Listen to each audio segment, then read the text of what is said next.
After exposure of film stock in a camera, the camera assistant unloads the film cartridge inside a special black cloth bag. This is done to prevent light from entering the exposed film, which could result in the whole roll being fogged.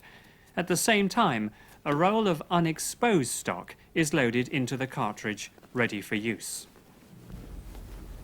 If a crew are working away from base for some time, then it's up to the camera assistant to ensure delivery of the exposed stock to the laboratories in London for overnight processing. This would normally be done, depending on the location, using planes, motorcycle dispatch riders, or mainline train stations.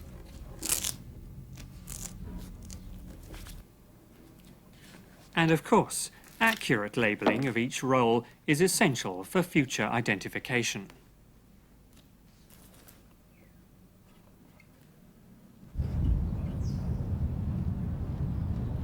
If a crew is able to return to Ealing at the end of a day's shoot, the camera assistant will deliver the exposed stock to the film dispatch by hand, where it'll await collection by special vans sent by the laboratories.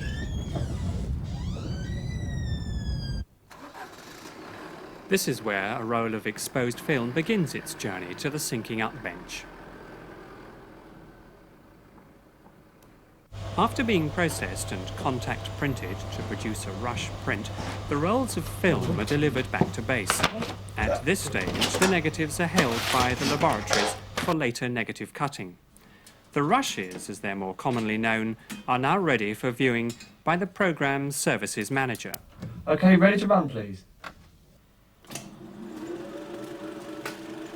Part of his job, aided by detailed camera report sheets, is to assess the previous day's filming for any technical faults with either stock or processing or the equipment used by the crews. These can range from hairs in the gate of the camera to overexposure. Great. Could you just go through focus for us, please? 118, take 2. While the print side is being dealt with by the Programme Services Manager, the sound on quarter-inch tape is being transferred synchronously to 16mm separate magnetic tracks, known as SEP-MAG. Once this is done, the base operations staff will collect the tracks and take them to the syncing up area, where sound and picture are to be reunited. We'll be taking a closer look at the different methods of syncing up later, but first, let's take a slow and detailed look at the whole process.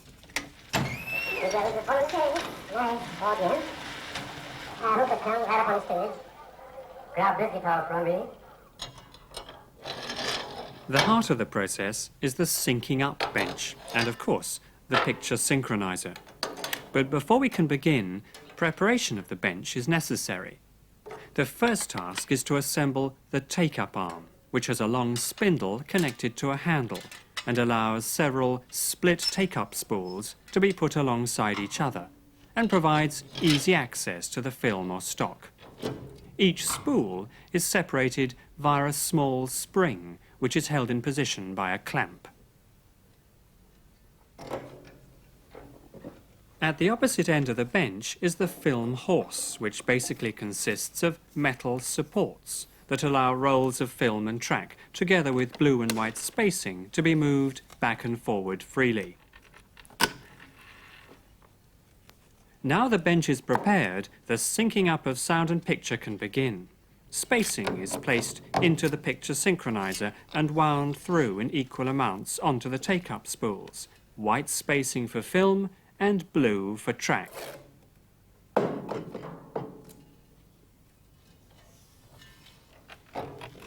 Once a reasonable amount has been wound through, the BBC leaders are added.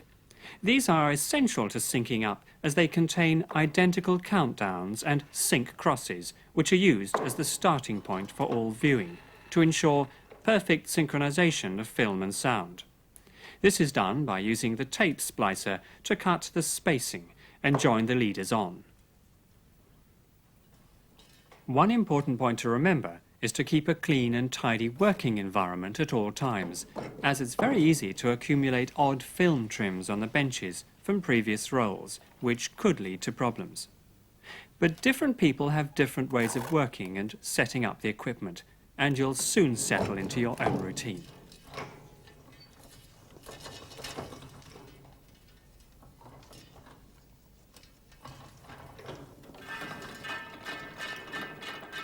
The basic preparation for syncing up is now complete.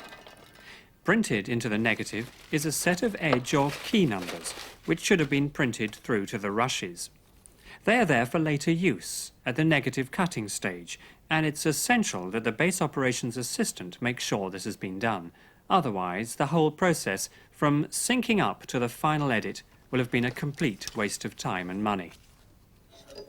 Once this has been done, the picture and track can be placed on the film horse, fed through the picture synchronizer and joined to the leaders. Let's take a closer look at some of the markings that are made in the process of syncing up. For example, an end board will be signified both on the film and track with the letters EB, together with a take number. This is done as a physical reminder to both the base operations assistant and the editor that the sync clap is at the end of a slate and not at the beginning. Disengaging the sound sprocket allows the track to be moved independently of the picture. This enables the clap of the board to be easily found.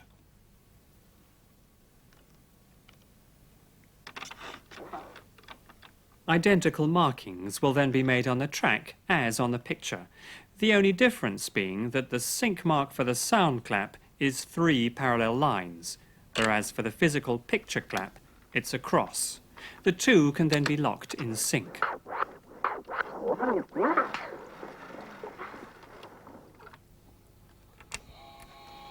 Once the operator is happy that the picture and sound are in sync, a final check is made by running the material through at normal speed, which is aided by the use of a motor on the synchronizer.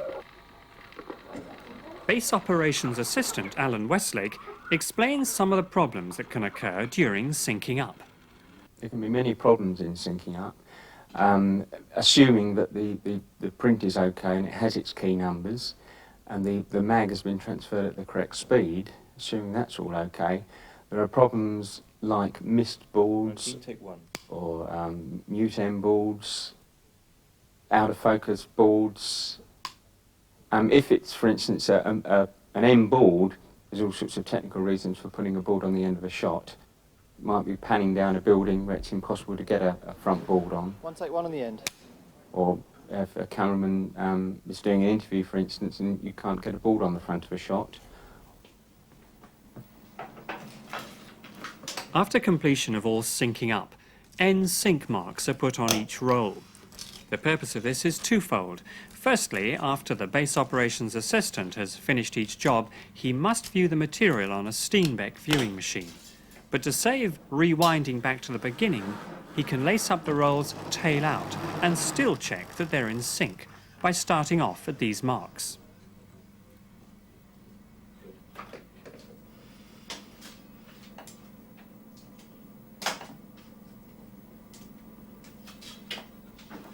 Just to double check the syncing up, he'll stop at every board throughout, and of course, when reaching the head of the rolls, they should still be in perfect synchronization. Secondly, these marks can be of later benefit in the rubber numbering process, which will be looked at in a moment. We've now heard about the different methods used in syncing up, but what about different systems? Take two. Rosie is a system which was actually invented by someone at the BBC. It's a very good system if used correctly. There can be problems with that, but it's basically a frame count, and the recorder and the camera are actually recording frames, and at the front or the end of a shot, a shot is shown of a counter which should actually marry up with what the picture and sound are seeing. On the sound, there's usually an audible bleep at the beginning or at the end of a shot. It's a very good system. It's usually used on recordings of perhaps music, a long piece of filming.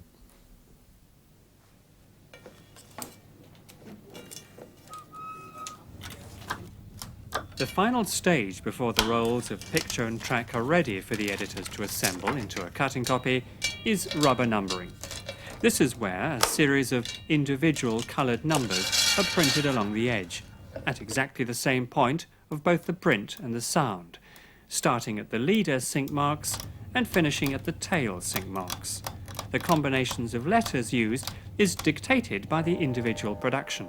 They could, for example, be the initials of the editor and assistant, but the numbers usually start at 0.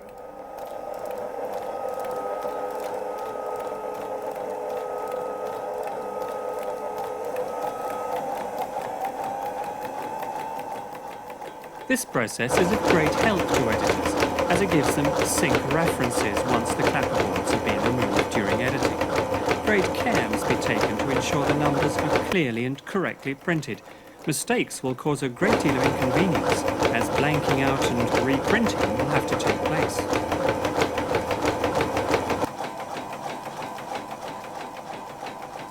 Once printing is complete, the rolls are checked to make sure the final numbers are exactly the same, and on the end sync marks of both picture and track.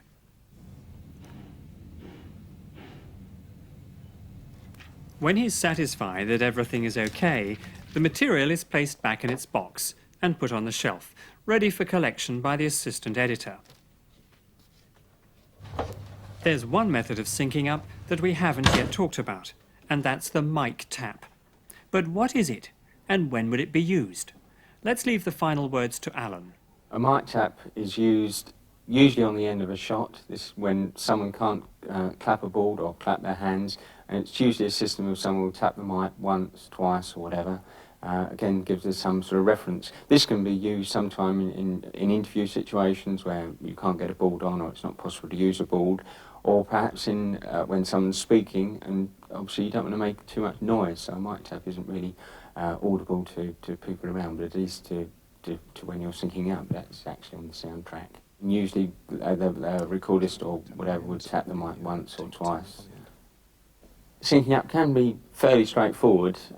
I think most people probably like the 400-foot take of someone being interviewed, which you sync up at the beginning.